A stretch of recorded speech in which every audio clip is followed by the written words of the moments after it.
យតើតស៊ូធ្វើអីគេមិនអាណិតមិនប្រណីតាំងចិត្តថ្មីសាងជីវិតស្រោចស្រង់ដួងចិត្តដែលស្រពោនស្ទើរសូនព្រោះមិត្តរុំរិតវិបត្តិស្នេហ៍រឿងអភពអ៊ូអាប់រឿងឈឺចាប់កូនលងធ្វើឲ្យទ្រូងសៅមកឲ្យបងទឹកភ្នែកឥតលហើយលហែគ្រប់វេលាបងមិនអាចនឹងរៀបរាប់អូទេពីរឿងទុកស្នេហ៍ដែលញោមញី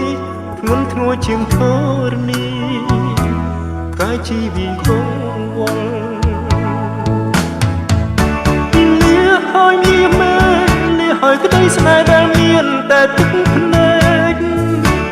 ដល់ផ្លូវបំបែកដល់វាត្រូវចែកលើគ្នា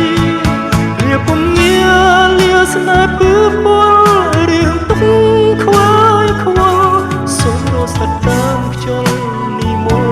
ធ្វើតាមចិត្តបនចូលរឿងអភពអ៊ូអាប់រឿងឈឺចាប់កូនលងធ្វើឲ្យទ្រូងសៅមកឲ្យបងទឹកភ្នែកឥតលហើយលហែគ្រប់វេលាបងមិនអាចនឹងរៀបរាប់អូទេពីរឿងទុកស្នេហ៍ដែលញោមញីធ្ងន់ធ្ងរជាងធរណីកាយជីវិតកងវល់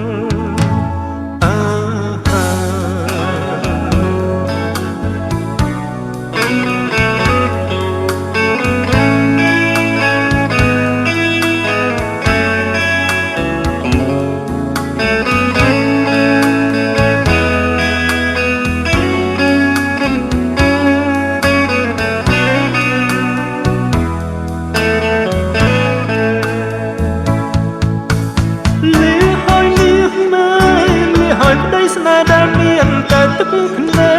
កដល់ផ្លូវបំបែកដល់ពេលត្រូវចែកផ្លូវគ្នាវាពុំងាលាស្នេហ៍ពឺពលរឿងទុកខ្វាយខ្វល់សូមរសាត់តាមខ្យល់នីមលធ្វើតាមចិត្តបនចូលរឿងអភពអ៊ូអាប់រឿងឈឺចាប់កូនលងធ្វើឲ្យទ្រូងសៅមកឲ្យបងទឹកភ្នែកឥតលហើយលហែ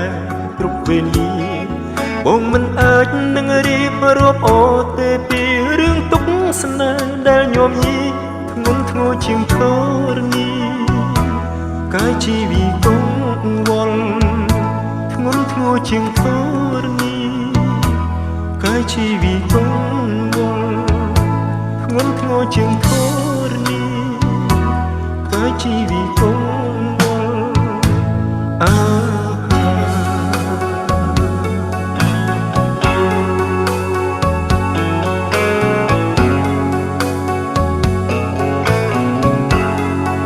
ឈប់ស្នេហ៍អូនទីថា